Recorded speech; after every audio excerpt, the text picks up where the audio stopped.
Hello, everyone. Good morning. Welcome to Sunrise Daily. I'm Chamberlain Uso. Rise and shine. It's a beautiful Monday morning here in Lagos, Nigeria. I'm Kayode Okikilu. Good morning and welcome. I'm Ayo Makinde. Yeah, we're just trying to call attention to, we know that when, Makwa is also in Abuja. Hello, Makwa. Good morning from Abuja. Indeed, I'm Makwa Ogun Yusuf. Welcome. Yes, indeed. So picking up on this recent announcement by the NCDC, how they did say that the case, 30 people actually recently have died of Lassa fever. And then we had 170 cases, 70 new cases in 3 weeks. And so, look, chances are that we could gloss over some of these things, much as the kind of attention the world, will always be a reference point, the world gave to COVID. And we know that there are other challenges, very serious challenges here that require equal attention, if not more, with the way we approach them, given the fact that we know that they've been with us for a while, and we're still trying to find a way to address all of those challenges. But importantly, amidst all of those public health concerns is the health workers who are involved here. You know, oftentimes we just tend to gloss over some of those things here. We know how they try to draw, and still are, trying to draw the attention of government in terms of their welfare, how they're treated, how it is important that we need to address all of those concerns that they have raised so that they don't, besides all the numbers of those of them who we've seen leaving the country in droves, now some of them are getting infected from Lassa fever and some of them are dying from Lassa fever. So these are some real concerns, and I don't know, ever since the Presidential Task Force on COVID at the time say they didn't know our health sector was that bad. By extension, I imagine the personnel, if they added that to them, we thought that there would have been some obvious actions being taken, either by a policy, deploying certain things to make sure that, yes, we didn't know, now we have good intention to make sure these things work well, but I don't know where we are with The question you want to ask, first of all, my apologies for butting in. The question you want to ask is, how serious are we really at not just having the numbers, but actually doing something about it? Was it last week or week before that the NERD was calling the federal government to look towards increasing the budgetary allocation of the health sector from the subsisting 5% in the 2022 budget to a figure closer to 15%, as recommended at the 2001 Abuja Declaration for Health Financing in Africa. Now, this whole Lassa fever thing, we're not hearing about it for the first time. It's been with us since the 50s. First discovered, I think, in 1969, simply because some foreigners died of it. How many Nigerians have died from it before that? No one knows. Now, this Lassa fever thing, you remember, we've been talking about this since November or December last year, calling attention to at least reduce the numbers to the barest minimum possible. We've also talked about the possibility of people traveling from urban Nigeria to rural Nigeria because of the Yuletide and all of those things. Now, this is what we have on our hands now. Health workers are vulnerable. We're not just knowing that health workers are vulnerable. COVID-19 gave us that case such that even these same health workers, should I use the word protested that, look, give us attention, give us all the things that we need to get our jobs done. These guys are literally soldiers on the front line, and this is what happens. I'm almost certain that the authorities are doing something, but when it doesn't seem like authorities are doing something, then questions are there, especially because lives are in jeopardy. If health workers are vulnerable, what's going to happen to those who are not? Big questions this morning. And you know, as you're speaking, you talked about the history of Lassa fever. It reminded me of, the conversation around how, we approach diseases and the rest. You talked about how we approach COVID. We saw how we marshaled together to approach COVID. And sadly, Lassa was discovered in 1969. It was named after a town in Borno State. So essentially, when you think about Lassa fever, you think about Nigeria, Borno State, and that's all. But when you think about COVID, even though there are still questions about where COVID started from, you think about a global challenge. It's not a Lassa thing. It's not an Ebola. Ebola was also named after a place in Africa. And I recall the conversation about what was that term again? I'm trying to remember the term that was used, but essentially don't make them feel like it's their problem alone. In fact, naming the new variants, they had to skip some Greek alphabets because it will remind you of a certain person or a certain place and all that. And I think over time we've seen how it's like double talk, really. This has been with us for a long time. Yeah. You know, medical officials are dying as a result of it. In fact, the heart-wrenching story for me from one of our correspondents in Bauchi was a certain health professional who was treating his colleague who eventually died from Lassa fever. He got infected himself. And you wonder, is it that they can at least have the barest minimum PPE to get protection from this? This is something that has been with us. Yes, we can talk about how we've been abandoned in quote, or those people have been abandoned. Don't forget the major states that are dealing with this, Ondo, Edo, and Bauchi. We can talk about that, but within our own space, what we can do, are we doing enough? I mean, there's this HIV fund now that has been launched. We know how much has gone to COVID, but are we doing right by those people who are mostly in the rural areas? And don't also forget, if you don't mind me butting in before we go to Abuja, to Makwe and Abuja, is that this is supposed to be the primary responsibility of local government health workers. True. And guess what we have done to that sector of our health? Makwe? Wow. Well, very little to add, saying that we need to just see the report for ourselves. The story that Hajara put together, our correspondent in Bauchi, was quite touching, and I think that it brings to the fore the very fact that when we call our health workers frontline workers, they are indeed frontline workers. They are indeed heroes.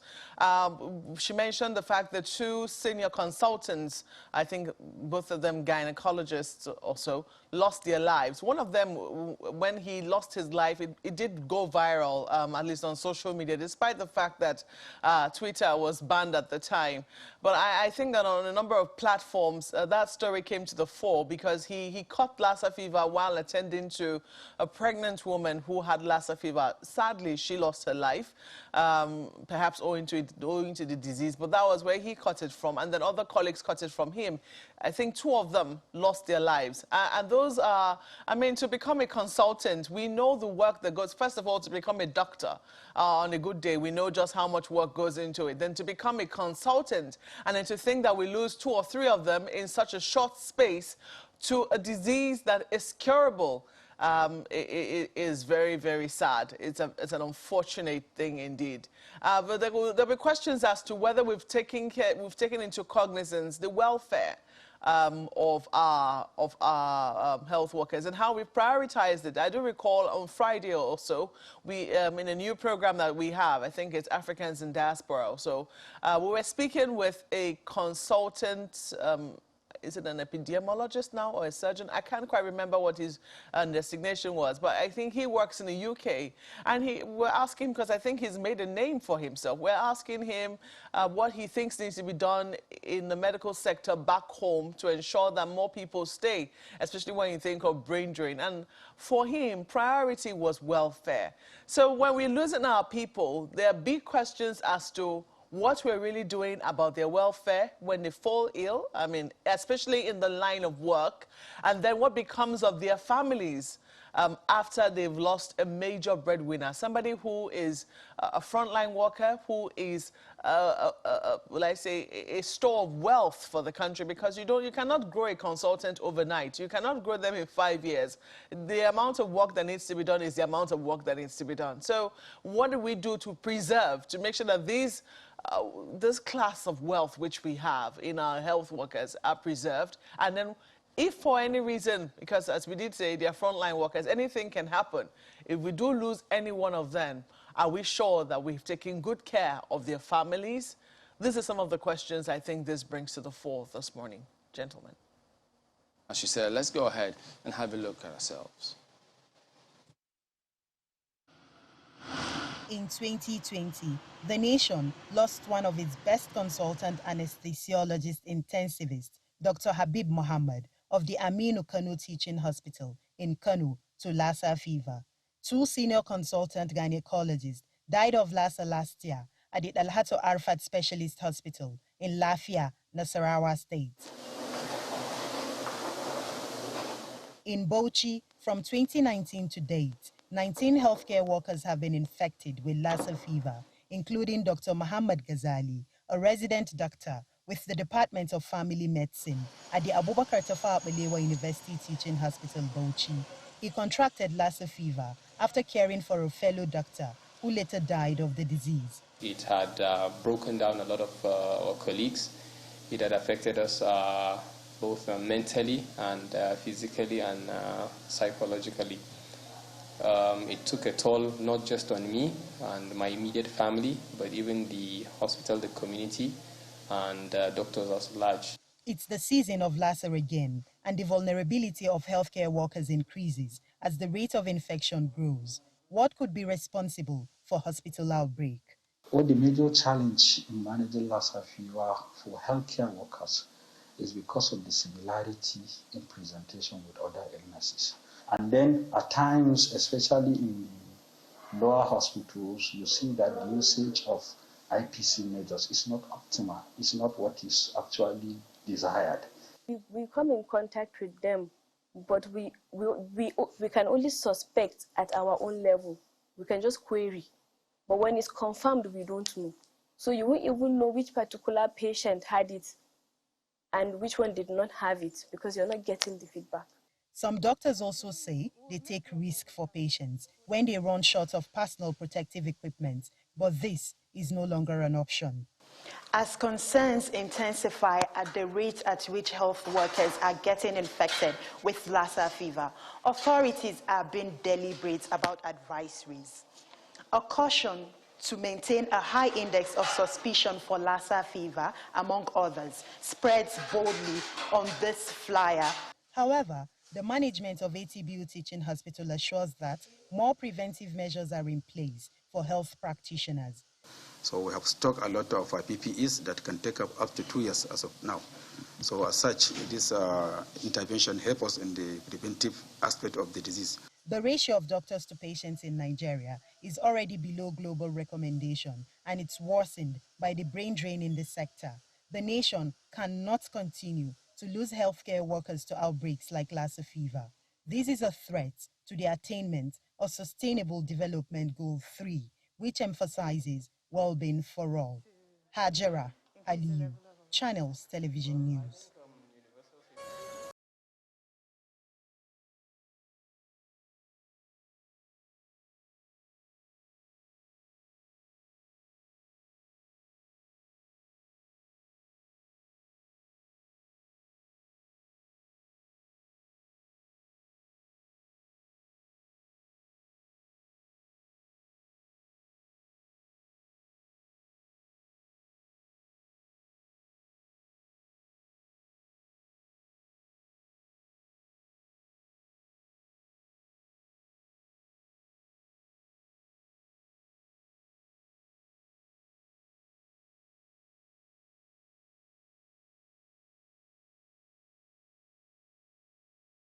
Welcome back. Let's take you through some of the dailies, and we'll start with New Telegraph today. NCAA warns abandoned aircraft threat to airport safety security.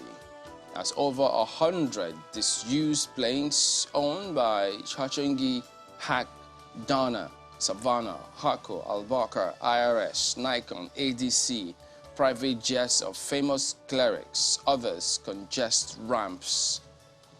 Court orders frustrating fan from removing airplanes. Court orders frustrating fan from removing the airplanes. While some planes were moved to a Jigbo graveyard, authority others meet this week. Well, what more can anyone say about these things? You know, you have the regulatory bodies. They know what they ought to do. They know how they should have done it, when they should have done it. So, because if we're to go by the nature of that industry, in terms of customer service, in terms of, look, it's just a mouthful. So should we go there this morning? No. Should we take a flight and land there this morning? Let's just leave it, because if you don't let sleeping dogs lie, you know what that could mean. But really, it can be terrible. Oh, yeah. No, it can't be. It is. It's horrible. Not that it can We be. need to do more. I'm sorry, I thought dog. So I'll just move on from there because if we stay there, oh my goodness, it's going to But be you a lot. know, well, you know, I mean, You're still it makes staying there? sense. No. I mean, I'm not staying. I'm just walking past. You know, while not talking about it is just but don't forget that it's the route through which the most number of people come into the country. We raised this issue last week. Has there been any attention? It would be good to know what you think if you've used the airport recently, and if there's been any improvement, especially the part where which of the papers said it's bunk. Okay. All right. Well, look at what's above that lead story. It might be good, depending on how you see it. Nigerians in the diaspora remitted $87.37 billion in 4 years. World Bank projected $17.6 billion for 2021. And I think that at some point, the same World Bank had reported that the diaspora remittances fell by 27.7% to $16.8 billion in 2020 from $23.24 billion at the time. So, and now we have this in 4 years and expected $17.6 billion for 2021. There are different angles to that. It's like win and lose at the same time. So you lose human capital, but then they say, okay, well, it's a remitting at the end of the day. So you wonder which one outweighs the other. Yeah, I just wonder how we're approaching these things because it could be better. If you look at some other countries like India and look at their own remittances, it's massive. But anyways, what you see at the bottom strip here, Otom to Atiku, you deserted Benue during herders' attacks.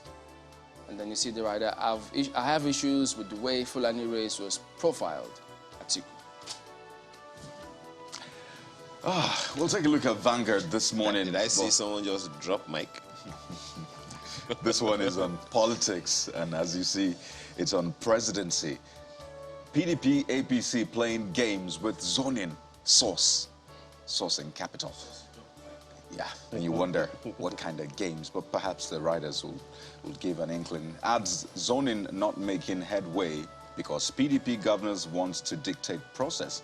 That's still according to the source. PDP may zone ticket 1 week to primaries. September date likely for presidential primaries. It's a page 5 read. Clearly, things are thickening up. Things are heating up, as it were. But it's not just politics that is a big deal right now. The economy is as well. Let's be honest, the economy fuels politics. Is it otherwise? You know what? Let me just take that picture you see there. 1.6 trillion naira liquidity inflows subduing money market rates. As CBN repays matured treasury bills, may increase liquidity mop-up. So you see CBN's treasury bills activities and downs for December and January. Quite interesting one if that's your thing. But this one has been brewing for a while in Ilorin. We never agreed on usage of hijab in our schools, says Kwara Khan. It's a page 41 read.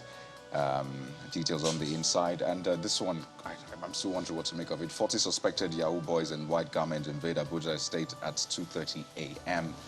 on page 6. So that one is right there. But Mr. and Mrs. quickly, you see Mrs. asking Mr. saying, your daughter's boyfriend brought her flowers and you chased him out. Flowers are a symbol of love. Don't forget, it's February, the month of love. And Mr. reading newspaper, imagine reading the Vanguard on his couch, says, symbol of love, my foot. During my time, I spent all my pocket money on you before I could even hold your hands. Exclamation. So what a symbol that was. Maybe flowers might not be the best gift, but hey, if it's your thing, go ahead. Okay, in Africa. Yeah. Let's just... by the way, there's sports on the back page. Yeah. And that sport is quite interesting. Yeah, Mane wins AFCON for Senegal. Oh, yeah. Yeah, great one. We'll talk about that. Yeah. The Leadership newspaper has this one on its front page. 2023 presidency, uncertainty over Jonathan's PDP membership. Natural question is, really? Ex-president has not resigned from the party, according to Aid. We're not aware of his resignation, says PDP. I'm not sure he's still our member, says Sule Lamido. Where's all this going? Find the details on page 4. I think it's a bit clearer. I don't say it's clear, or it's clearer as the day goes by, so. Okay. I guess we'll see. And right above that one, it's a strip. Inactive tracking device hampering police operations. Natural question would be, what does that mean? Tracking in what sense? Is it anything to do with the NIN-SIM linkage? Not fully. Devices that they deploy. Yeah, I have an idea what that means, and I'm just wondering if the police is the one coming out to say that now, 2022. I'm wondering how is that affecting anything? Is anyone even aware? I don't think this is new. Of course they are aware. I don't think this is new. I think there was an equipment they got at some point that said it wasn't working. I think to track mobile phones or something for kidnap cases and all that. I think this is not new, essentially. Yeah. That's the leadership newspaper this morning. Excuse me, I'm a little sport for choice, even though there's only 2 left on my table here. But I'm looking at the front page of The Guardian this morning, and they have this one. Nigeria's domain name fails to gain traction, attracts 184,341 users. That's the lead story on the front page of The Guardian. Businesses worry about inconsistent government policies. .ng is 0.000504353 of, I don't know what fraction that will be, of 365.5 million world's registered CCTLD. I don't know what that means, but you might want to flip to page 2 of the paper. I do know .com.ng or .ng. Sometimes you see .ng.gov. But that's what this is about, that our domain name, the .ng, is not gaining as much traction as it ought to.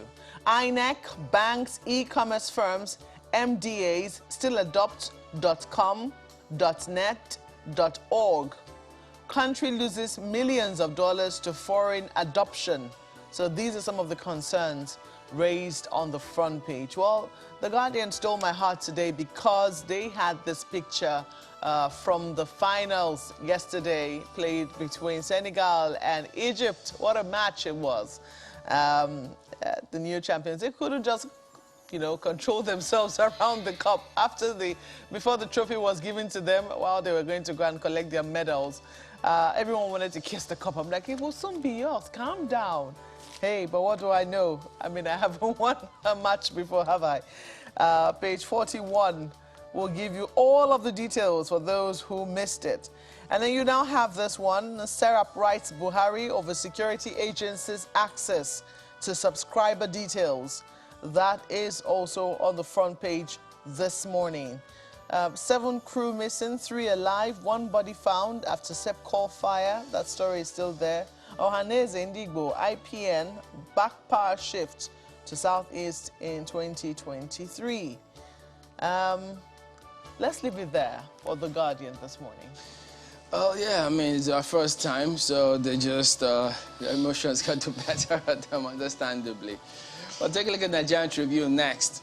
2023 presidency, plot against Atiku thickens. Atiku or Tom exchanged words over Fulani terror claim. That's a big lead you see right there. And then drop students' loan bill. ASU tells reps. I hope they're not trying to copy and paste some of these things here. Because when you hear loan here, what's the exchange rate, by the way? What's the tenure? How long? Well, you may just have to go ahead and see how they're trying to structure that and why ASU says they should drop it. Right beside that, trust fund 3 years after approval, FG fails to release 53 billion naira for vehicle financing scheme. Yeah, you can read the rest there. Automotive policy lies dormant for 8 years as high traffic slowed down vehicle sales. Look, it's a different story entirely, but that's Tribune this morning. Well, let's run through Nigerian news direct for you, and this one is on energy. 400 naira per litre diesel price exposes import-driven deregulation dangers. That's according to experts. So I imagine this is also being said in light of the petrol price and what we're doing right now. But I think we need to tell the true story of what will happen when we eventually start, refining in-house. Will that crash the price? What will it be exactly? So we don't promise one thing to the people and another thing happens. And this one is on security. Over 30 gunmen attack police area command in Kogi. That's shocking on all levels. I'll leave it there for the dailies. Daily Trust newspaper is reporting an investigation as its lead story. Bandits closing in on Kaduna metropolis as kidnappers vacate forests due to military operations. Rigachikum, Rigasa, Sabo, others witnessing attacks. We're not sleeping. Kaduna government and police. Zaria residents agitated. Kajuru locals desert homes. All of it packed on page 5 of the Daily Trust newspaper this morning. The graphics you see on the front page also give you an inkling into what the whole thing is about. And a number of other stories you'll find right there. Okay, as China delays, FG shops for 5.9 trillion naira loan to deliver multiple rail projects. Did I hear someone say, here we go again? That's the Daily Trust. That's all, actually. Well, that's it. When you look at some of the dailies here. We're back in a moment. Stay with us.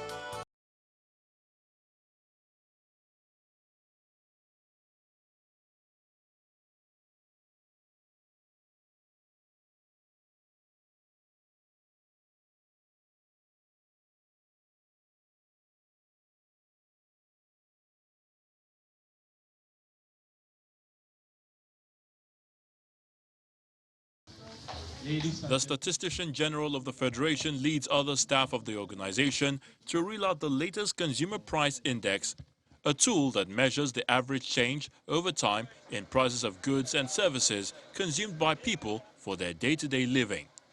The figures are not heartwarming at all. Prices of goods and services by raising them up. And so you recall A look at the figures from April 2021 to August, as well as December of 2021, shows a rise. This concern has been on the minds of Nigerians, but the Statistician General explains how the figures are calculated. it is pertinent to explain that the Consumer Price Index measures the average change over time in prices of goods and services consumed by people for their day-to-day living. The construction of the CPI combines both economic theory, sampling, and other statistical techniques using data from surveys and censuses and other sources to produce a weighted measure of average price changes within the Nigerian economy. While the inflation figure declined in December 2021 by about 0.23% compared to that of November 2021, prices of food items such as bread, cereals, potatoes, yam, and soft drinks contributed largely to the rise. On state-by-state comparison, all items in Ebonyi State rose by 18.7%, while Kwara State has the lowest with 12.3%, while food inflation was highest in Kogi State at 22.8% and Edo State with the lowest at 13.2%.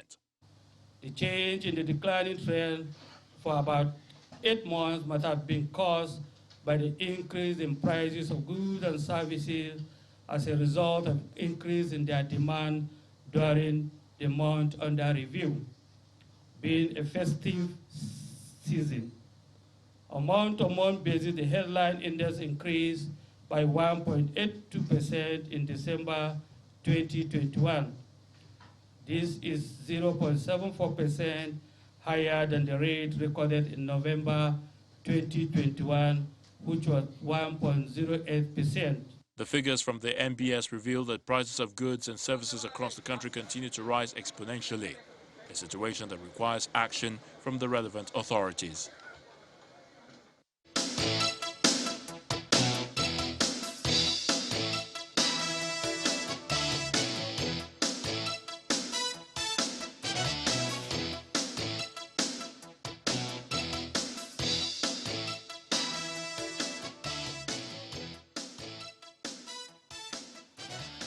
Well, that's precisely what we're discussing right now, how to address Nigeria's inflation issues.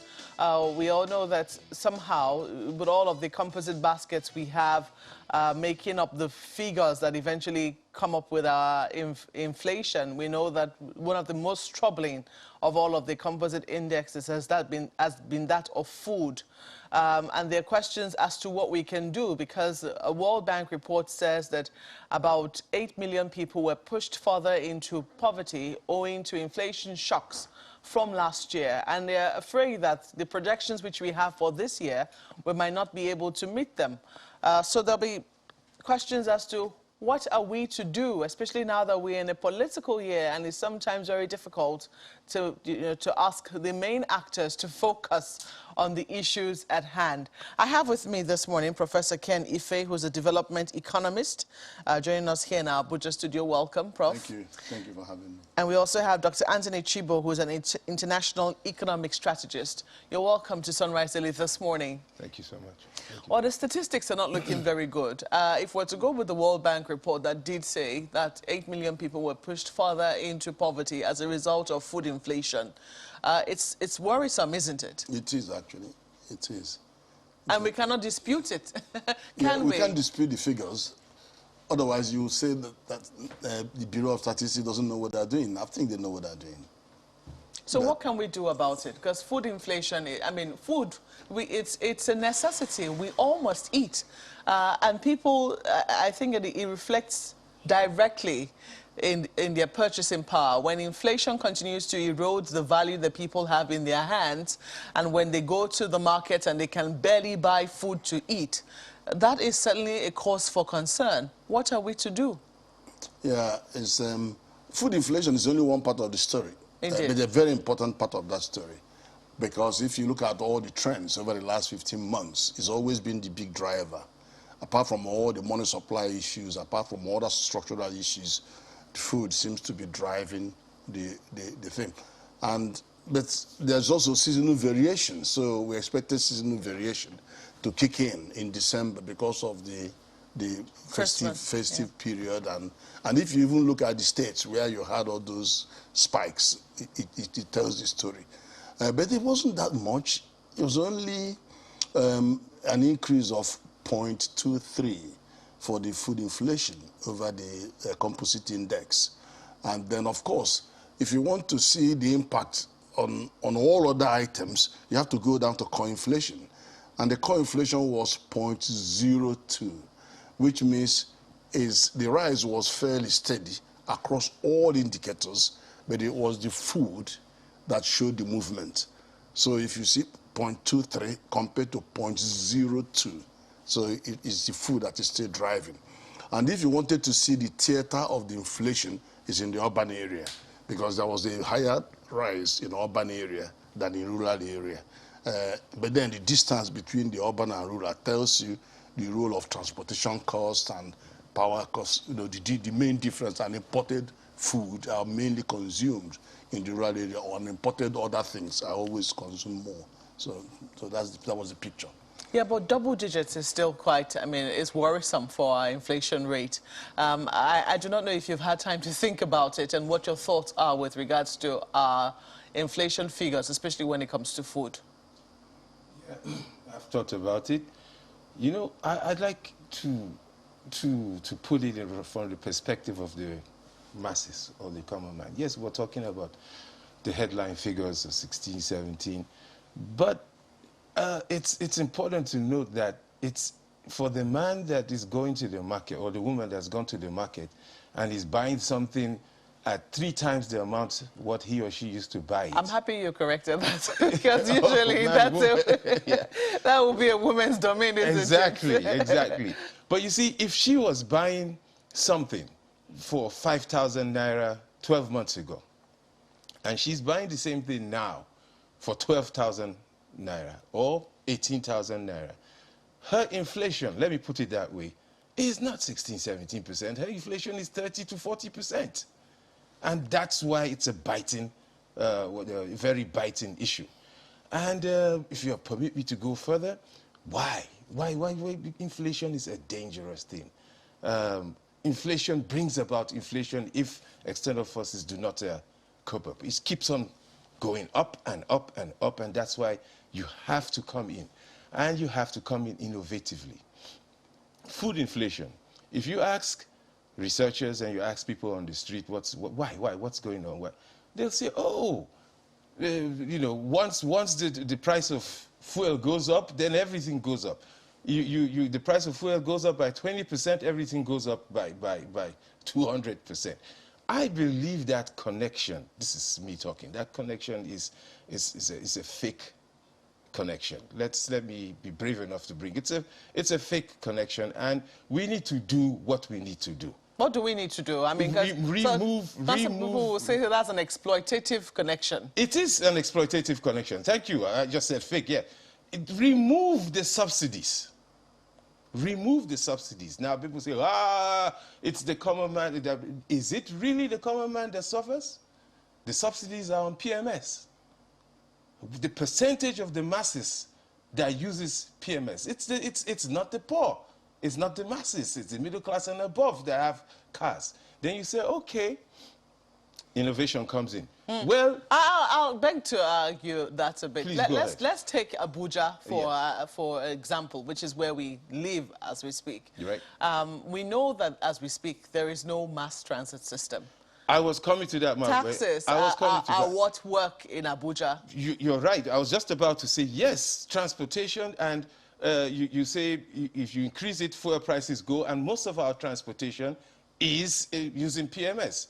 It shouldn't have been. It shouldn't be. But it is. But it is. That's what it is. So I would suggest as a strategist that you remove the subsidies, okay, and you reform the transportation sector. Which one should come first? Remove the subsidies. I know. Remove the subsidies and transform the transportation. I noticed that I didn't say subsidize the transportation sector. Transform it.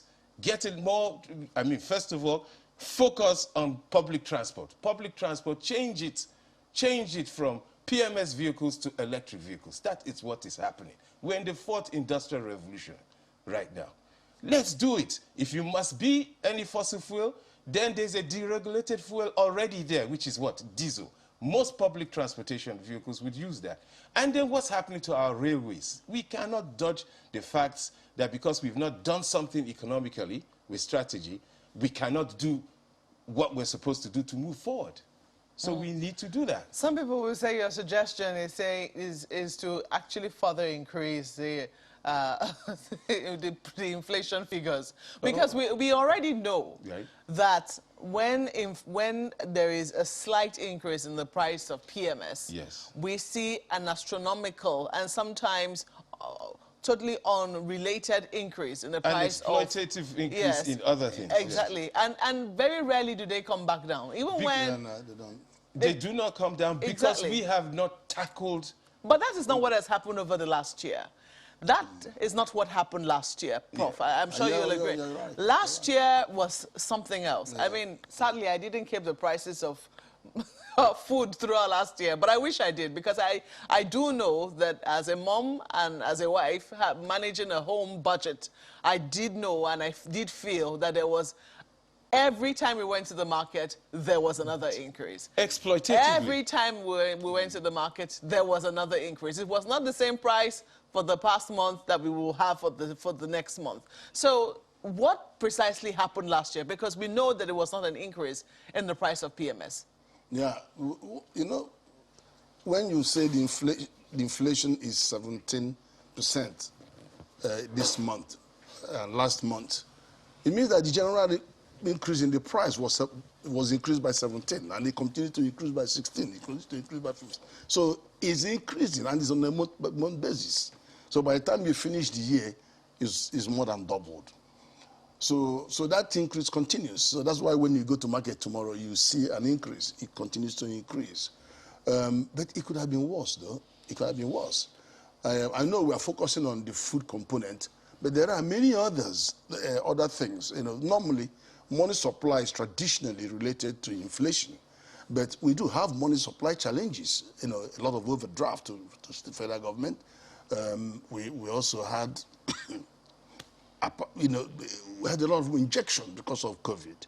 A lot of injection, both fiscal and monetary. And so you're going to start to, and then there's a push, a big push for increase of almost 5 trillion lending to the private sector, which is good. But the thing is that if all this money are coming in and they are going into improving productivity and increasing output, then there's nothing to worry about. But the fact is that they don't all go to that. So some of them find their way to the foreign exchange, not to the black market to change dollar and then import. And then when you look at the trade deficit, we imported 8 trillion in the third quarter, and we not of food. No, not of food. No, I'm just coming to somewhere. Yeah. Then our export was 5 trillion, so we had a trade deficit of 3 trillion. And when you break it down, you see China was dumping 2.44 trillion in Nigeria. And a lot of them are food-related. A lot of them are active pharmaceutical ingredients, active ingredients in the 80% of our companies are manufacturing companies are dependent on imported raw materials. So, and you have inflation pass-through. So when you see a trade deficit of 3 trillion, just be, there's no price regulation here. That is just going to go straight to the consumer and increase price. Is what I'm getting at. So there are so many hostages, but if you focus on food in particular, you would see that the impact of food on inflation can be that there's shortage of food. So when there's shortage of food, prices rise. I was just about to say that prices will rise. All that you seem to be saying was a little away from the economics of food itself. The import-export deficit, that one is there. The money supply issues, that one is also there. Whether that also had an impact on food that we're also importing into the country, there are questions on that. But usually when we experience a price hike, people talk about the simple laws of demand and supply. And I was just about to say that I hadn't heard that so far. Was it that we had less food in the market? Was that what was causing the inflation? Is it that, perhaps it could be the issue of too much money chasing very few goods? Would you not know that? That's a part of it. That could also be a part of it. But there are questions as to what is our food supply like? Are we able to measure whether we have enough food for citizens to buy in the very first instance? We're producing food under adverse extreme conditions because we have this massive security challenge across the whole 6 geopolitical zones. And it impacts on food the most. The sector that is impacted on the most is food. But let me tell you, we're not feeding 200 million Nigerians from our agricultural production system. We're actually feeding 300. Those surrounding us, those francophones in Chad, in Niger, Mali, just go to the border, to the frontiers of the north and see how many trailers are moving away with our food. So we have to contend with that. And then we also have a shrinking agroecological footprint. And then we have to counter it with the likes of Anchor Borrowers Program and putting more money on mechanization and then better yield. And we'll have all that going. And you saw the rice pyramid. Indeed. But you're going to say, why is that rice pyramid still there? We should have had them out into the... No, they've already started dismantling. Yeah, that's right. It's not dismantling. It's sending them to processors to mill. Dismantling the pyramids, I meant. Dismantling the pyramids, I meant. No, but we needed to send the message that there is a sea change in our agricultural production system. But now that we've demonstrated that the paddies will go out to be milled, and obviously you're going to see the impact on price of rice. That's the big hope. That's the big hope we have. we're not sure yet. It's a matter of evidence because you've seen the pyramids. Yes. And they are going to be shown in many other states. But the lag between when they were received and when they are going to be shown and then going back to the mill will also explain why we haven't had that. But don't forget again, we tend to forget that there's hoarding that goes on. And then it became a big problem when we closed our borders. People were hoarding paddies and hoarding things. We had that challenge. And also when when traders have an opportunity, like in the Yuletide period, they have to do what they can. And even tomato, you say, well, why are you increasing?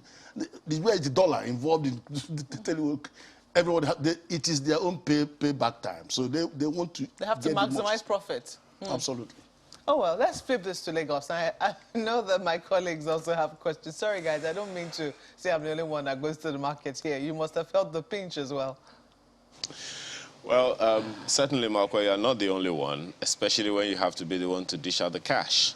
But, gentlemen, the issues that you are raising are quite germane, but let's try to drill down, because many times when we talk about economic figures, we seem to be speaking above the realities of people.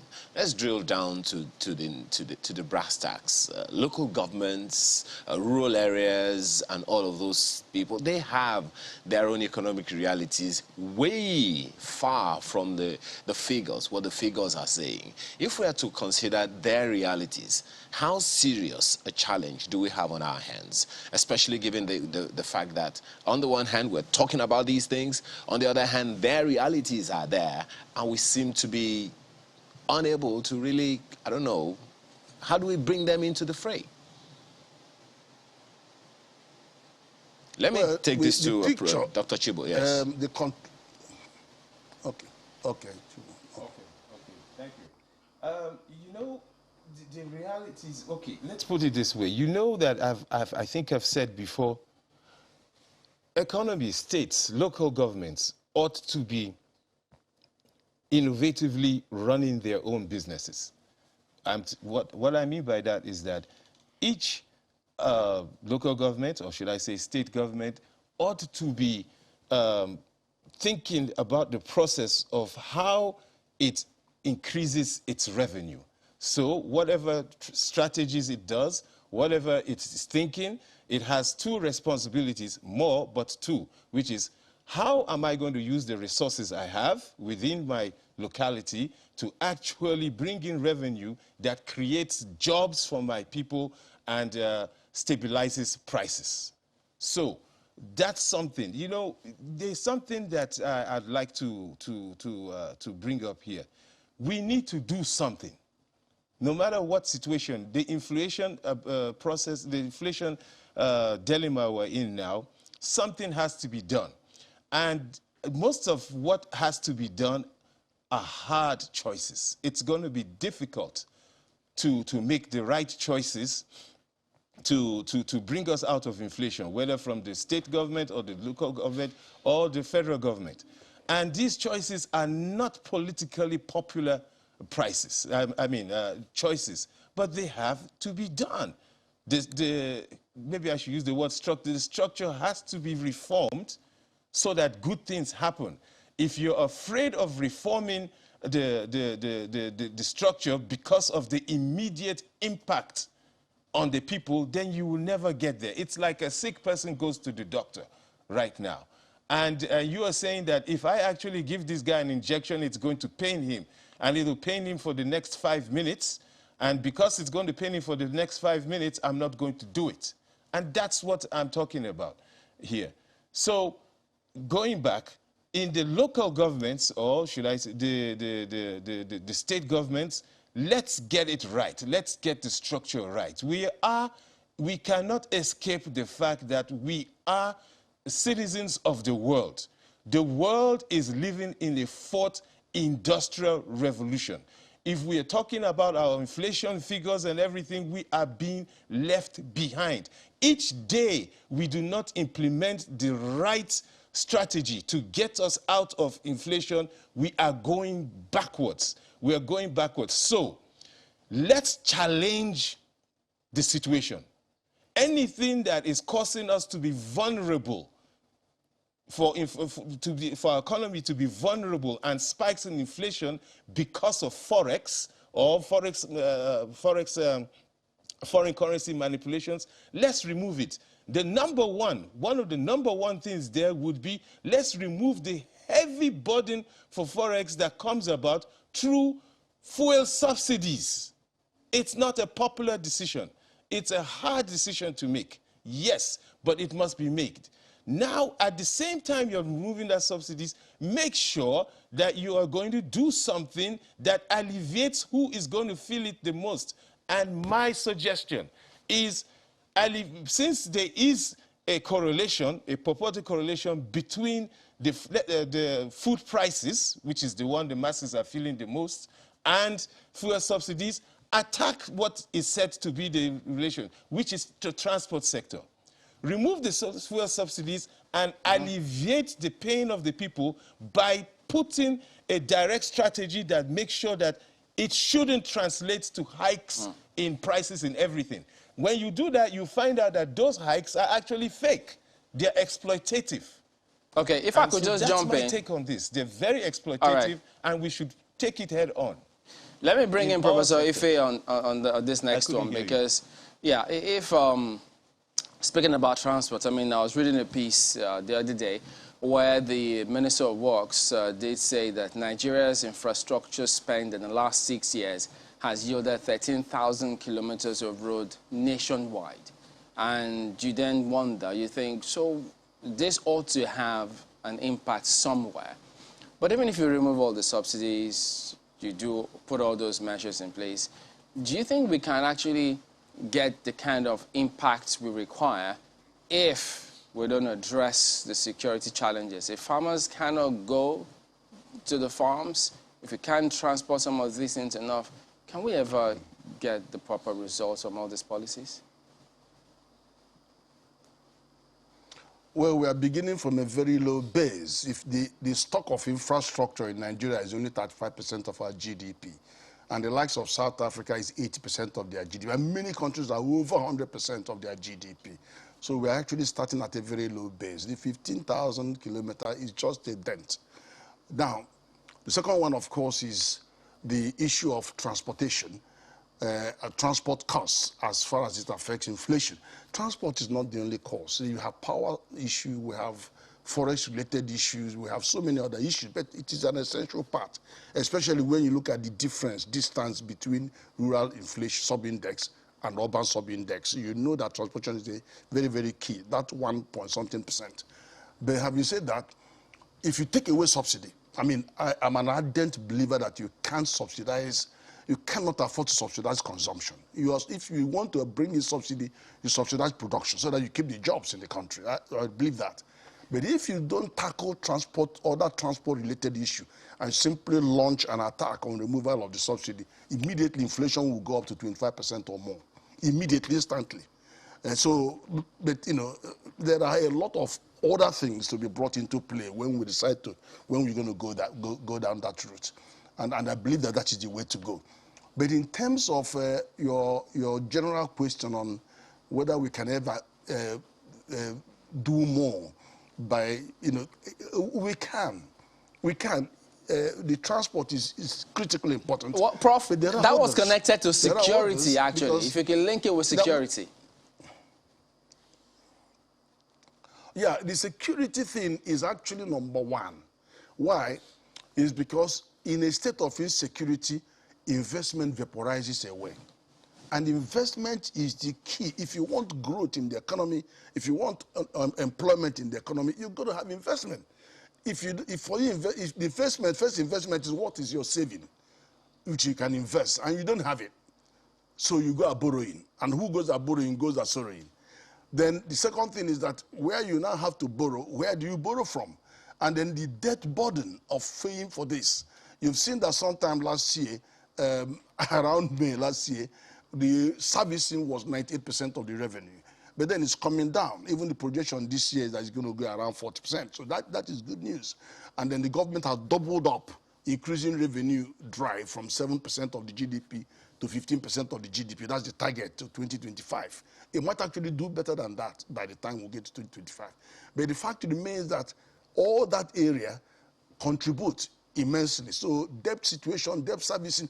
And another one is when you talked about, my colleague talked about Forex. The Forex issue is so pathetic because there's a real deficit between what we need Forex for and then how much Forex we get. And so when you look at NNPC that should be sending in about $3 billion every month to central bank, for the whole of last year, there was nothing. What they did was they're doing a direct swap between sending crude direct to the refiners and getting PMS in return. And the remaining change, they use it to pay subsidy. And then send all the governors back empty-handed. So how then do you expect central bank to manufacture the dollars that importers are looking for? So they restrict who they can give, their 3410, and then all of them rush to the black market to buy their dollar. And so that's why you see the gap of 415 official and then 550 unofficial. And they're using it to buy, they don't care, they just buy the dollar and then send it out to China to buy all their goods. We don't have any price restraint, so you have inflation pass through. Anything they buy, it just goes through. And then you can't stop the price they're selling. So it's a very tenuous situation. Quickly. So apart from the domestic money supply, which affects inflation, you now have forex money supply that also amplifies inflation. Okay. Prof, I understand the need counts. to explain what Nigerians are experiencing right now. It's important, but you know, it's just one side of this, because beyond explaining and helping people understand is the reality they're facing, and that's why my colleagues have talked about that. What is the way forward? How long do we have to, you know, bear with this? And I'm sure you've probably seen that Financial Times editorial, which the government has since responded to, saying, what's the government for? Talked about the slump, the various slumps as this government has overseen, the economic challenges, security challenges. And for a lot of people, they wonder, so what's government's doing right now? If you look around, and for Dr. Chibo, he thinks the head inflation is even 30%, and that's huge. So the question is, yes, we can explain how we got here, why we are where we are right now. But the question is, for how long more? What is being done? When can we start seeing things change, inflation drop into single digits? We've had this target for over a year now, inflation drop into, that was meant to be the target for last year, 2 years ago, but look at where we are today. So when can we start seeing things change? Well, our medium-term development plan expects inflation to get down to 10% by 2025. So there's that expectation. But the reality is that we have an uptick last month, and we're expecting that it will normalize and then begin to have a downward shift. But what do we do? I can tell you something. The central bank is going to focus this year heavily on price stability. So taming inflation is a major target for them. And of course, unfortunately, they couldn't raise the benchmark rates in the last MPC meeting, because to do that in the current circumstances will send the wrong signal to growth and unemployment. You could see IMF, all of them saying, raise the benchmark rate, because there's inflation all over the world, occasioned by what I described about the money supply side of things, and hanging debt burden, which is getting worse. So, but there will be, without a doubt, end of this month, the loans that were at 5%, brought down to 5%, may go back to 10%, 9%. So that will have its own impact on banking sector. So by and large, the main area we have control over is food supply. Barring if you remove this insecurity component of it. And why have we been able to? It could have been worse. To be honest with you, more people would have died of starvation in this country over the last 2 years than the victims of conflict and COVID put together.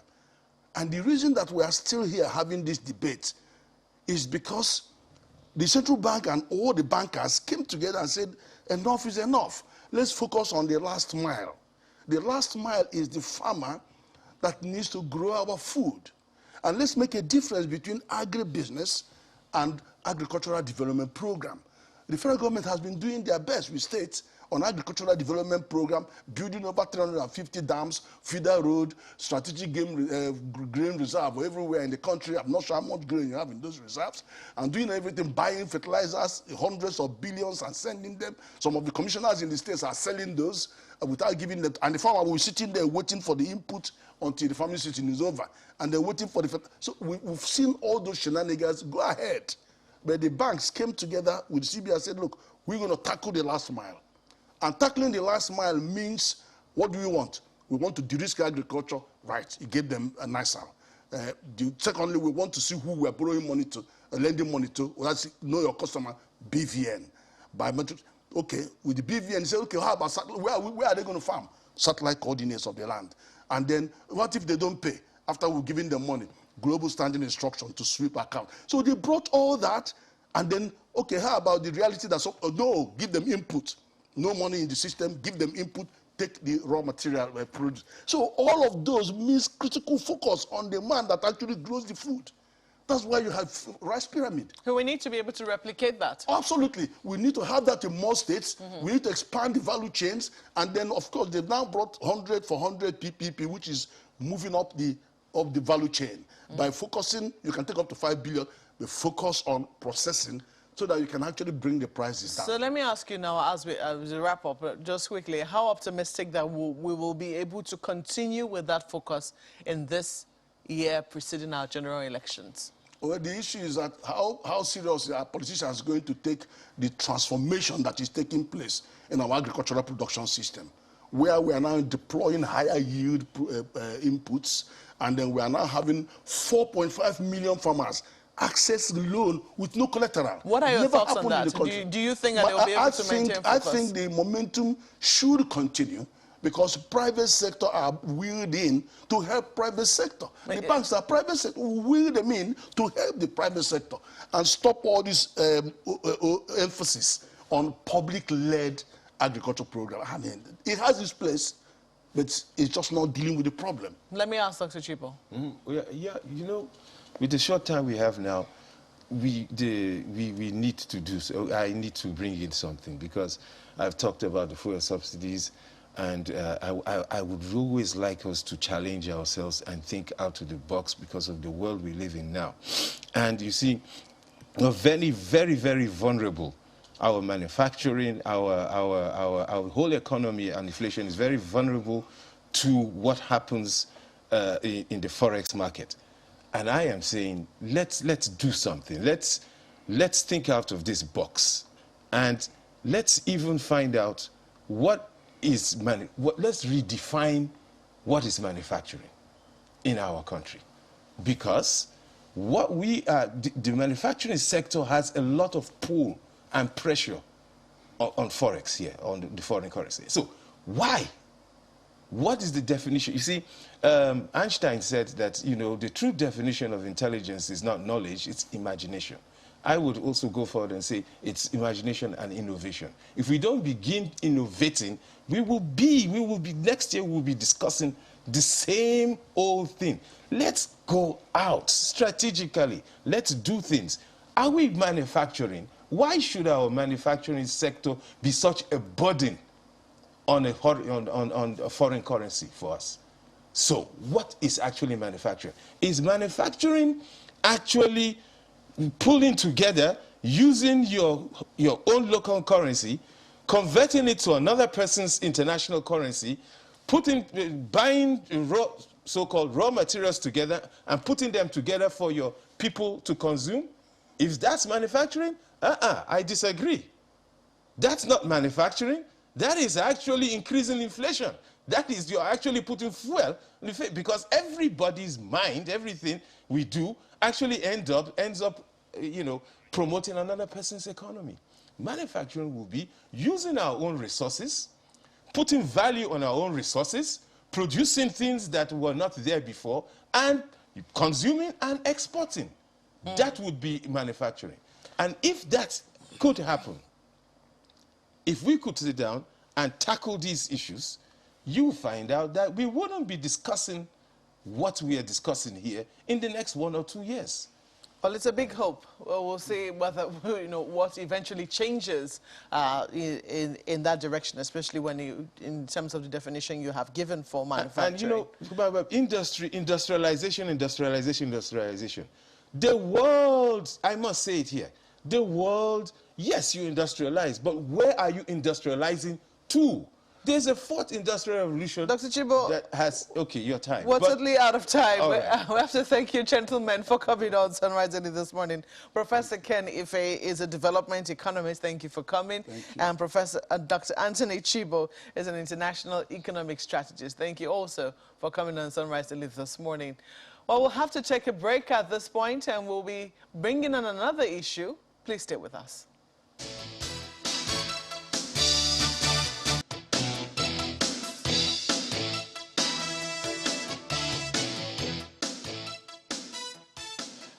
Welcome back. Well, yes, that is what we're focusing on next. And as you see, two gentlemen joining us.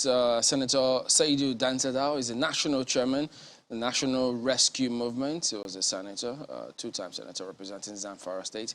And then we also do have Nyaitok Ezekiel, who is the Director General, Nigeria First Project. Gentlemen, good morning, and thank you for joining us today on the program. Senator, let me start with you. Haven't seen the plans going on. I mean, yes, people have an idea of what you want to do. That report shed some light on some of them. But don't you think that you're in a race against time? I mean, you've been a senator. You know the structure that was in place that delivered you. You know when they had the primaries. You know those preliminary things that happened and when they happened. So compare that to this, because of what the group wants to achieve is huge. Do you think you can do it? And don't you think you're running a race against time here? Not at all. We are not running against time. Going by the disposition of Nigerians today and the passion of different groups that assembled yesterday, their commitment to rescue Nigeria from the hands of those who have made it what it is today. So the electorate have learned a very, very bitter lesson. They used to take money, or they have been taking money to vote. And here we are, instead of making progress, people are now just battling to have their lives safe, to have their property safe. And, you know, the protection of life and property of citizens is the primary responsibility of any government. No matter how bad a government is expected at least to protect life and property of its citizens. Why do you think this group can deliver this? Yeah, honestly speaking, we are galvanizing, like I told you, from the disposition of Nigerians. They are sick and tired of PDP and APC.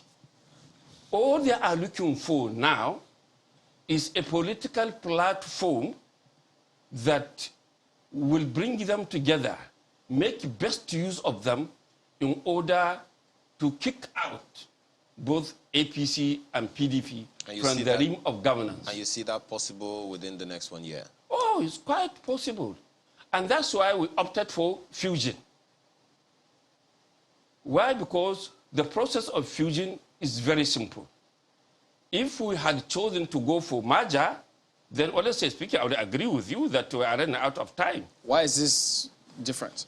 Fusion and merger, what's the distinctive difference? Yes, you know, merger, you have to go through the entire registration process. In fact, it is even more cumbersome than registering a new political party.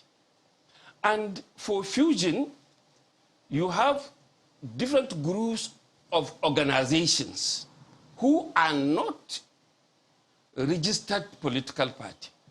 So all they need to do is to have a look at the constitution of the party they want to fuse into, prepare the amendment they want, have a look at the manifesto of the political party, prepare the input they want to make into that political party. Then this thing is agreed between the organizations that are fusing into the registered political party, and then they get registered into the party. And what makes this exercise very convenient and apt is the fact that we clocked 4 years on 16 December last year. A National Rescue Movement, the political party that these organizations have agreed to fuse into. So therefore, we have dissolved our executive committees. We have scheduled election from the polling unit level, executive, up to national convention, where we are going to elect national officers of the party. So immediately they register as members of the party, they now participate in all the elections that we are going to do as from 26th of February. Let me bring in Nyatok Ezekiel. He's also one of those who are putting heads together with this one. Well, Mrs. Nyatok Ezekiel, do you, for instance now, there are Nigerians who will say, well, first we've seen this before, And if you say you've not, some of them will watch and see how can you demonstrate your intent, perhaps with Ekiti and Osun elections. Will that be a fair assessment if they assess the strength or the depth of what this is about from those two elections? No, definitely not. Definitely not. The reason is that maybe we are a victim of the military mentality that we've grown with, where everything has to be here and now. And perspective planning, long-term planning is never on the table. It is not what we are looking at right now. It would be nice to, but like my brother, distinguished senator, alluded to, in the fusion, but I think he went a little too far. I think we are still in the process of determining the platform so that you don't disenfranchise people who are like coming on. Because somewhere along the line, there may be need for us to determine the name that everybody is comfortable with. Right now we are working on the modalities of checking what the different manifestos should be. People are bringing input so that if you now say we are using this, for instance, the NC Front had initially adopted the ADC, African Democratic Party, Congress, African Democratic Congress, ADC.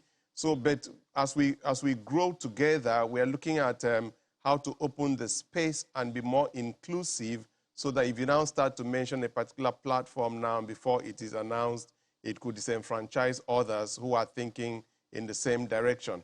But coming to the direct question that you asked, we are looking at 2023.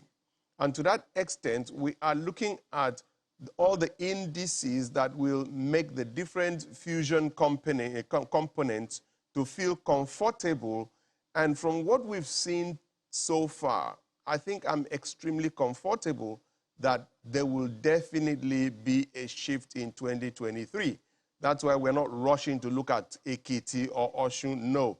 2023 gives us almost a year, and within 6 months, we would have done everything. And Nigerians are such that if even a month to election, if they can see something to believe in, Nigerians will follow you. So we are being very careful to painstakingly address issues that concern the youth, issues that concern the women, issues that concern the most vulnerable, the physically challenged, the students in particular. We are looking at these different dimensions. We are looking at even the possibility. What do Nigerians want? Do they want direct primaries? If they want direct primaries, how do we put up a system, a structure with technology? We can achieve so much in 1 month, not to talk of 6 months. Time is not out of place. Yes, we could need more time, but let me even tell you a secret in politics. The man in power needs to run a marathon, but the opposition needs to strike a dash, not a marathon. The man in power has the resources, has the capacity, has even the weight of the office to muscle you if he knows early enough what you want to do, to stop you, to break your ranks. So the man in power goes on a marathon, but the man in opposition that wants to take over must always spring a surprise. So he has to go on a dash. So right now we are putting things in place to go on a dash, and the season favors an opposition because people are really sick and tired of being taken for granted. I'll say this before you move on. I listened very carefully to your last segment, and I think Nigerians need to come to understand the difference between governance and politics. All right. So let's bring this back to Senator. I mean, a lot of Nigerians have seen this cycle time and again when a few months to elections, people come up, politicians, and say what essentially people want to hear. I mean, politicians are very brilliant at that. They know what the problems are. They speak to it and sway people. And I imagine that you are looking at what played out with the APC, the merger, or do I call it fusion, 2013, and eventual takeover of power in 2015. But even for that, that was a 2-year space. Now, this is essentially 1 year or even less, because political timing is different. But I'd like you to speak to people essentially this morning. What is your platform, that's what you call it, bringing that is different from what the APC has brought or has said, the PDP has brought or has said? Because this is a cycle we keep seeing. So what is different? Because to people, politicians are the same. In fact, that's a very good question. If ultimately National Rescue Movement, NRM, is adopted, you know, as the party to fused in, it is a provision in our constitution that it is an offense for a member of the party to rig election in its favor. This is unique. This is the first time you are having this in a constitution of a political party. Why did we make that provision? It's by the teaching of the Bible and the Holy Quran. Anything illicit, anything fraudulent, anything cheating will be cast by God. Don't be surprised. That's why from 1999 to date, we are having what we are having. You think somebody is credible. You think somebody is competent. But because of the process that brought him into power, which is illicit and fraudulent, God curses whatever policy is put in place, and that's why we are where we are. So therefore, the plan of our National Rescue Movement is that whatever we are going to do, respect for the rule of law is fundamental. Well, Senator, just a moment before you continue. Speak to this comment attributed to Mr. Peter Obi, who said that we're looking for the wrong, we're actually focusing on the wrong thing as a nation. If we have a vehicle that is defective, that has a dysfunctional engine, and we're looking for a driver to drive that same vehicle, we'll have a problem on our hands. So the question I think my colleague is asking now is, what is going to be significantly different in your approach to governance when indeed the entire structure that several people of your ilk have complained about is faulty and defective? We aren't making any movement forward if we have a dysfunctional engine and we're only looking for a driver. Now, our engine is well and sound and very effective. Now, National Rescue Movement is the only political party in Nigeria today, in fact from independence, whose structure is up to polling unit level. Have you won any elections before? Pardon me, wait. It's up to polling unit level. That's to say, the way we have executive committee at the national level, state, local government, that's how we have executive committee at the polling unit. And for us, the executive committee of the polling unit is more important than the national executive committee, because that's where the issue is. Vote, where the votes are. And our members at that level are not less than 20. So, and that polling unit, if we win election, will metamorphose into community-based development association. We are going to register all of them as community-based development association.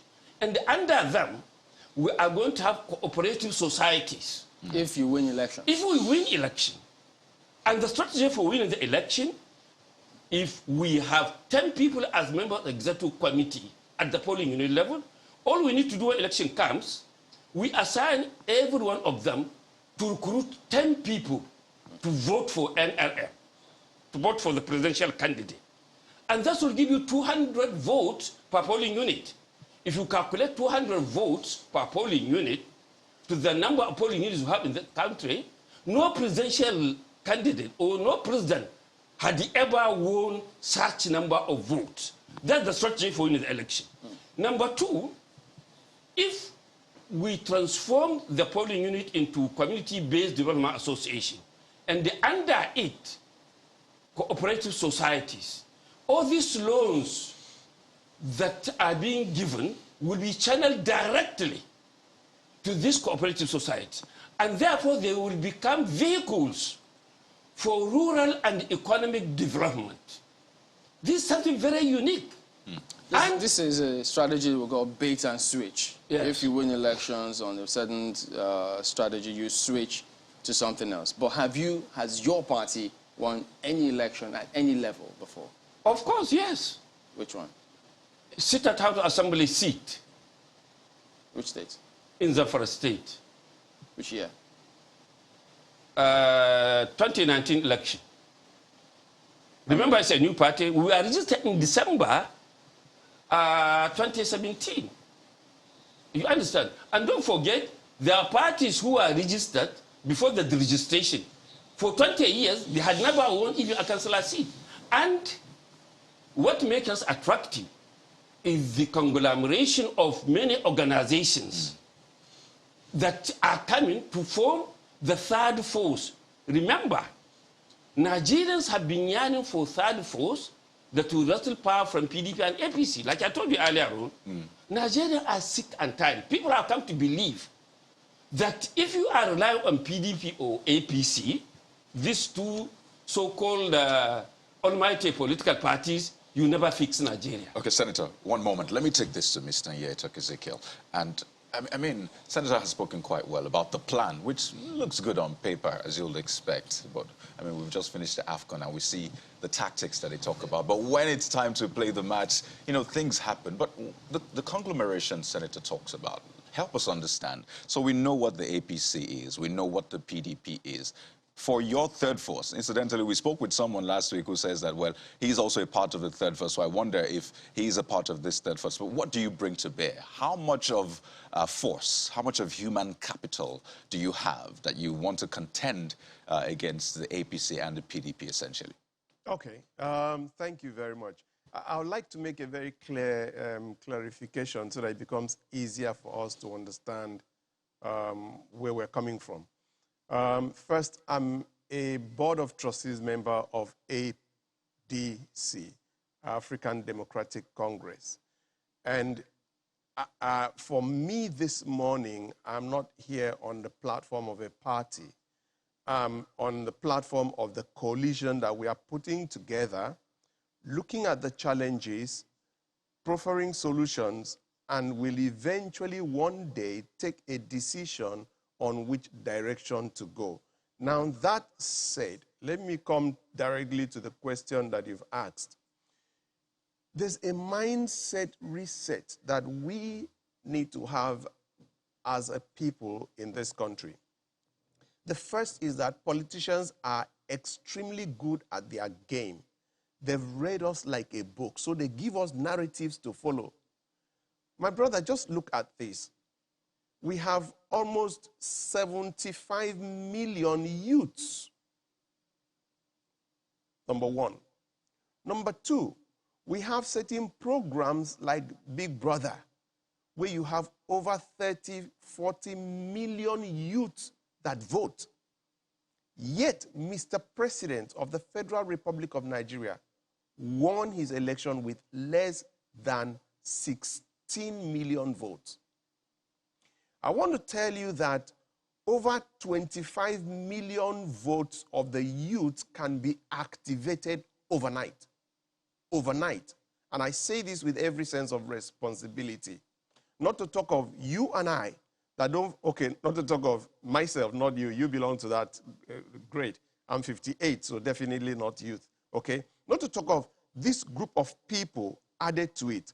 All we need is to see sincerity of purpose. All the youths need is to know that there is a situation that includes them, that thinks about them, that cares about them. And these are the things that we're being very careful to profile and bring them on board. Gentlemen, just give us a moment. We'll go to break, and when we return, we'll get your concluding comments. Don't go away.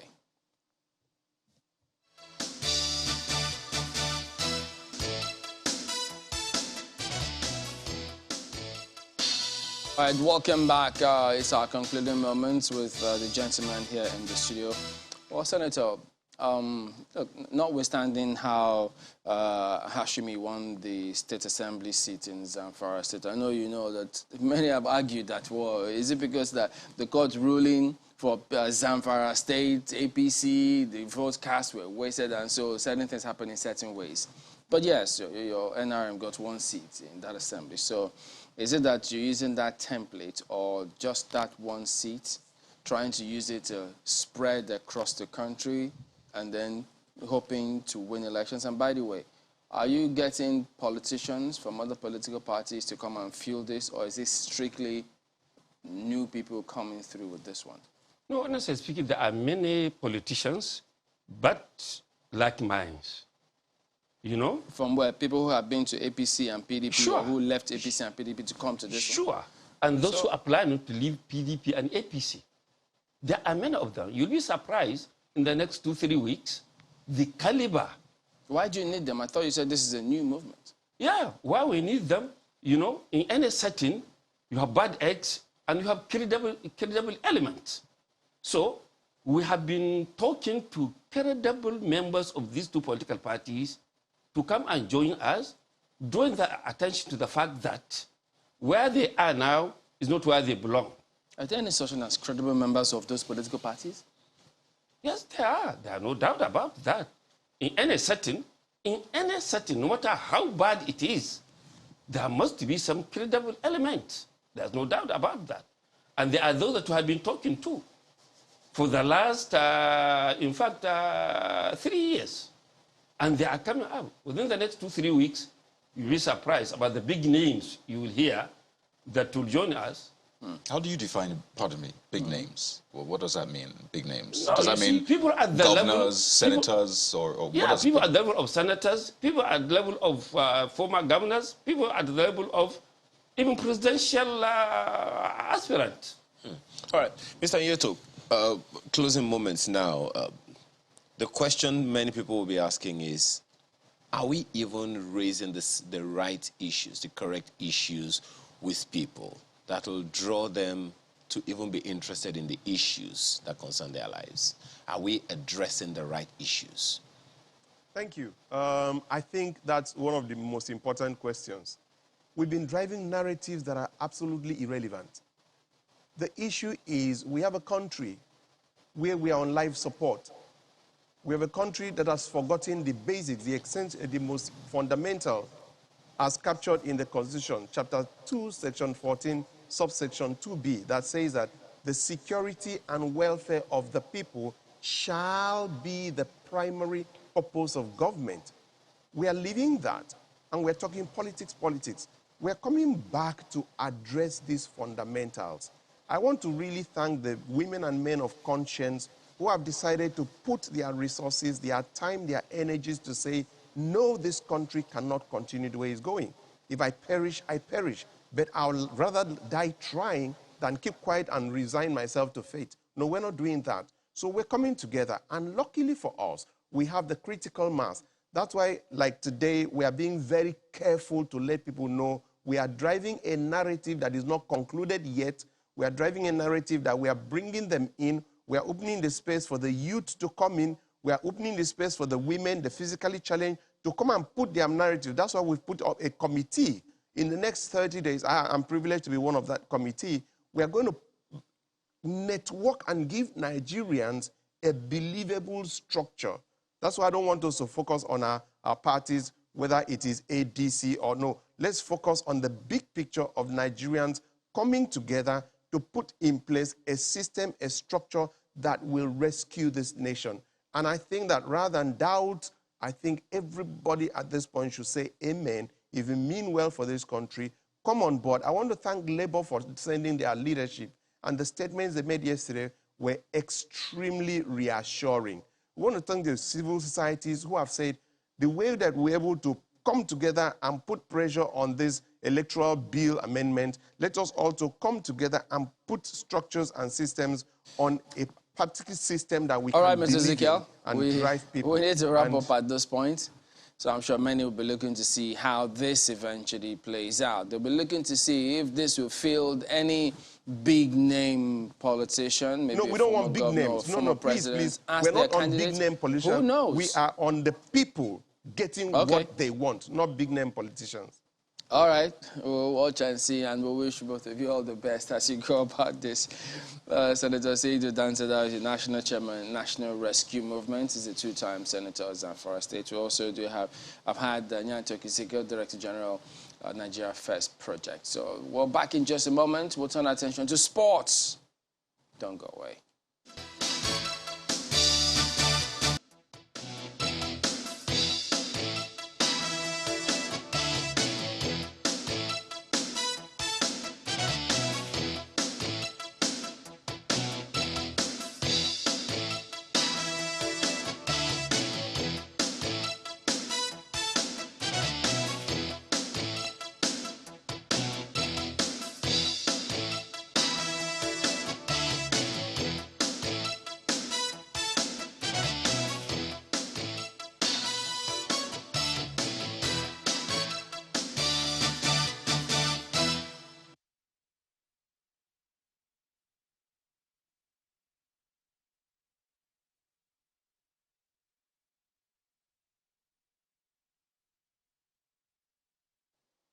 Welcome back, Ida Peterside, as you've seen in that welcoming slide. Joins us next to weigh in on what transpired last night up until the early hours of this morning. I didn't see the players celebrating the early hours of this morning, but of course, that will always happen. Good morning, Mr. Peterside. Thank you for joining us today on the program. Yes, you saw all of what transpired. What a match it was eventually. But did you think it was even going to go the way it went at the end of the day? No. We all expected Senegal to win. I expected Senegal to win, and Senegal has been a better team. Remember, I would have felt so bad if Egypt had won it because we had beaten Egypt in the first game. So I was praying for Egypt not to win it, But Senegal, it was obvious. They were a better side. If you see the 90 minutes, they had about 68% or 65% ball possession. The Egyptian goalkeeper, Gabeski, was just out of this planet. He kept the Egyptians in the game. So congratulations to Senegal. They have played almost in 2 or 3 finals already, even the last one against Algeria, and they did not win it. So we're all excited for Mani especially, and for the coach. The coach has been coaching Senegal for 8 years now. He's been highly criticized, and they've always felt they had this crop of golden players that could win a tournament. Fortunately, they won it yesterday. Looking at Egypt, yes, they may not have won it, but they did a lot of things right. For instance, after that loss to Nigeria, many didn't give them a chance. In fact, I think one of the players, Salah, was surprised that Nigeria exited when we did. But the way they play, there must have been lessons. Almost everyone could tell you, this is how Egypt is going to play. This is how North Africans play. This is what they bring to the table. Do we pick up a thing or two from all of that and ensure that we bring them to our own football and improve moving forward? Because if they didn't have any more than 1, 2, 3 standout stars, as a unit, they got to the final. Yeah, they had 7 home-based players. Every game they played, they had 7 of their locally based players playing in that team. The North Africans have been ahead of us, especially in planning and in preparation and in knowing what to do, the right thing, especially when it is necessary. And you could see them, they were a bunch, was a team. And they had Ali players, about 6 or 7 players coming from Ali. They had players from Zamalek. They had a cluster of players. And what about their goalkeepers? Remember the first goalkeeper had injuries. And the goalkeeper that played in the last 3 games was a reserve goalkeeper. We don't have that. We don't have tried and trusted people.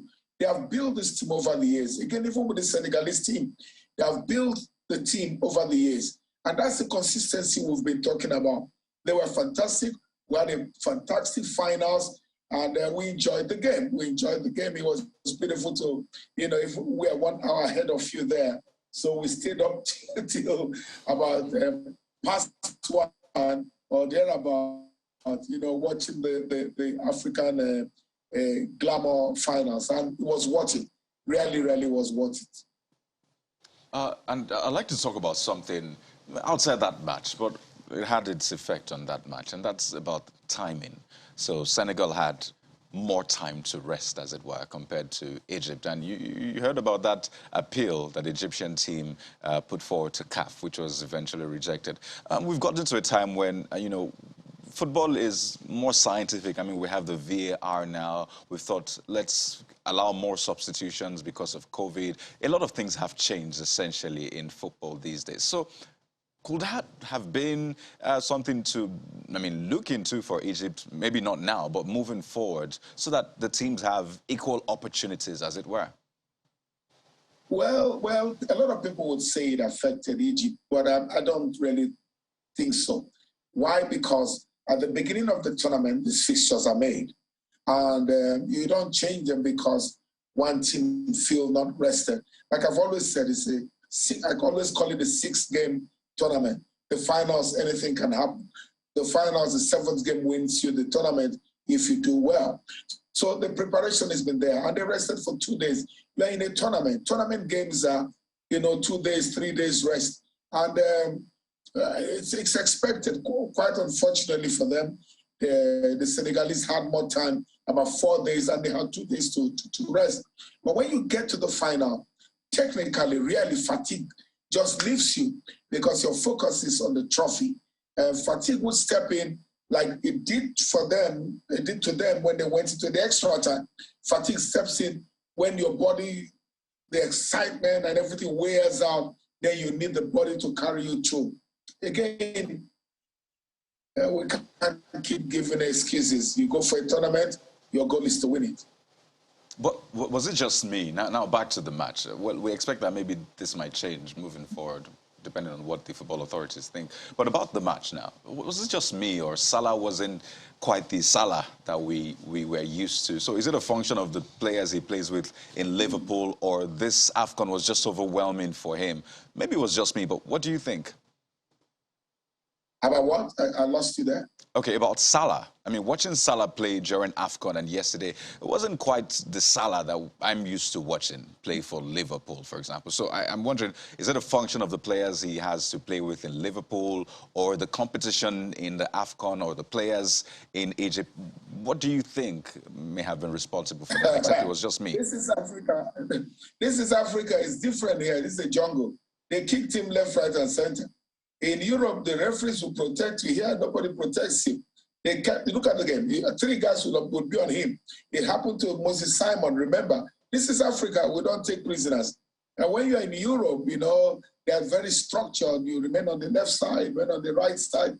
You don't come from the right to the left. That's in Europe. But when you come to Africa, it's different. It is, we don't play to the rules. So he just could not perform. Look at all the superstars. We're expected to, no, it's different here. Here it's collective, it's teamwork. You play to the elements. And one of the elements is the weather. In Cameroon, I heard it was 35 degrees. You play to the elements. In Europe, the snow, you can score a goal and screech on the pitch. Here, if you screech on the pitch, your knees will fall off. So the whole thing is different in Africa. And they waited for him. They really waited for him. And he came with a big name. And in Africa, we don't play big names. I was going to ask you about the culture of football, and I think you just spoke to it now. It's different in Africa from what it is in Europe. That culture thing is what I was going to ask you about, because if we had a football culture that, you spoke to the fact that Senegal is a team that's been together for quite a number of years, and we have seen, sprites of that here and there in some of these countries. We had such a culture in Nigeria as well. The one that readily comes to me is Youth Sports Federation of Nigeria, that produced the 1987 Golden Eaglets and all of that. And I'm wondering, do you think, is there a systemic challenge with sustaining a culture that can win, tournaments on a consistent basis? It's obvious. You can't bring a Frenchman to teach you Igbo, or bring a Frenchman to teach you Yoruba. It has to be a Yoruba man teaching you Yoruba. It's as simple as that. And look at the coach of Senegal. Strictly, he's a Frenchman. So they understand themselves. He was former captain of the national team. Look at the game we played in the last 3 games. You see, we came back to our culture. We have a playing culture, using the wings and having a big striker. It has worked for us over the years. That's why we're excited. We hear the NFF want to keep Eguavoen and bring in 1 or 2 people. If that is true, then we're excited. You know, most people come from North Africa. I mean, the Western Bloc, Western Europe, or they come from Europe. There's a different mentality. And again, a lot of things again, when you see our national team, another factor is we have we call them the Oyibo players. Our Oyibo players don't understand our system because they are born in Europe, they come from Europe, and they're invited into our national team. We need to build a culture that when they come in, when our Oyibo players come in, they have a system on ground. And that system on ground is what they have to make adjustments. But what we are doing, we are telling our own local players to adjust to the Oyibo system. It will not work. And that's why we need a local coach. And once we get a local coach, you know, I saw a picture over the weekend where Eguavoen went to the stadium, was it in Kwara? He went to Kwara to watch Kwara United. That's the way to go about it. You have a formation in your mind, you look for the local players, and whoever you invite to the national team, play to the strengths of your local system. Let me quickly ask you this. It must have made you very proud that a goalkeeper won man of the match yesterday, and I think it was no surprise that it was the goalkeeper from the Egyptian side because he really did a yeoman's job. But what were your thoughts on that?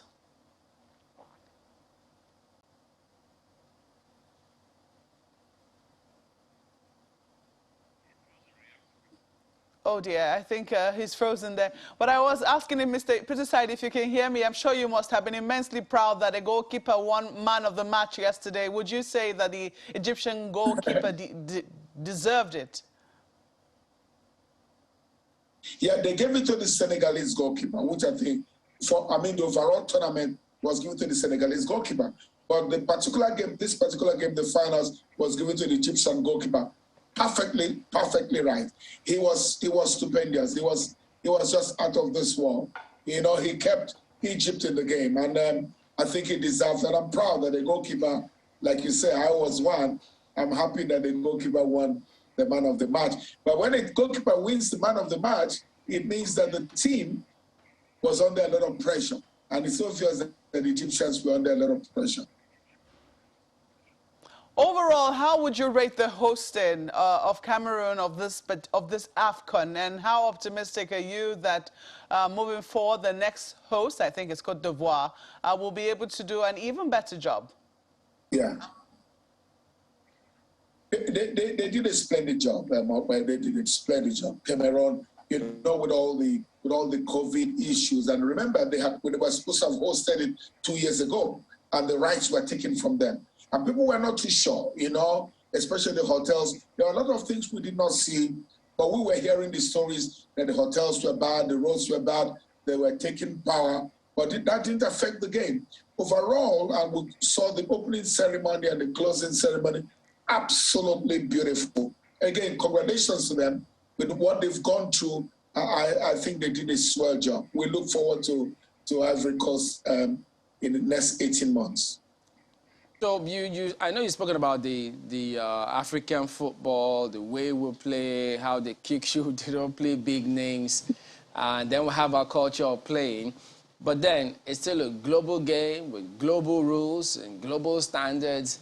Where do you think, looking at this quality, the technical aspect of our game here compared to the rest of the world, how far or close are we from getting the big one, the World Cup, for instance? We've bridged the gap. We've bridged the gap a whole lot. Again, like I said, there are too many factors in Africa. If we can get those factors, I said it the last time, a lot of people called me and agreed with me. Some politicians criticize me. You have to, it's football. There are things you must do right.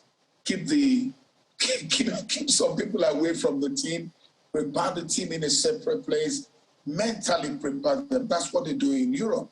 In Europe, you know, I was in Russia, and I was with one of the English players' parents, and they brought him to the camp. You know, they didn't go to the camp. They said they would go to the camp for 2 hours just to visit the players. They are so structured, so structured. Once we can get our structure right, once we get the structure right, trust me, we will get very far in the World Cup. A whole lot of things in Nigerian factor, I always say, there is this Nigerian factor that does not favor us sometimes. But the big men, years ago, you guys said, the man on the top. That's where the issue is. Let football be played. Let football be played on the pitch, and we will go very far. Thank you very much indeed, Ida Petersai, for your comments this morning.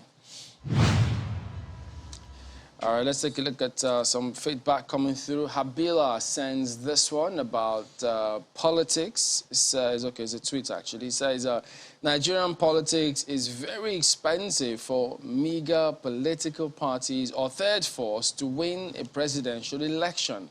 This may really take us a while to have a genuine change that's development-driven.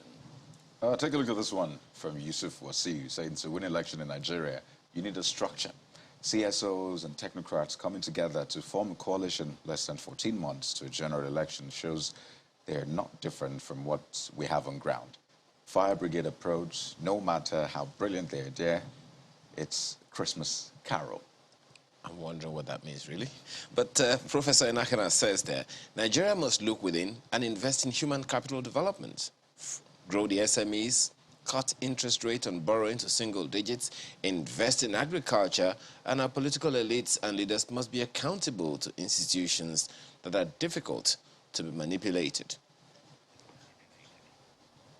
Well, Christmas Carol means they're just going to be singing. But take a look at this one from Dexter CJ. Yes, there's inflation.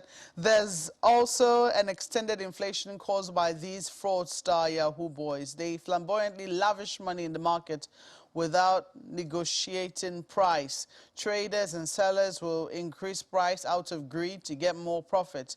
This causes a ripple effect. Well, that's the contribution of Dexter CJ. And that's all we'll have to leave it this beautiful Monday morning. It's another week in the month of February. Yeah, leading up to Valentine's Day. A week from now. I can't resist that, can I, gentlemen? Well, thank you so much for watching. You had to put that in. At least no one has any excuse now. But you know what? Make it a profitable week. Yours sincerely, Kayode Okikele.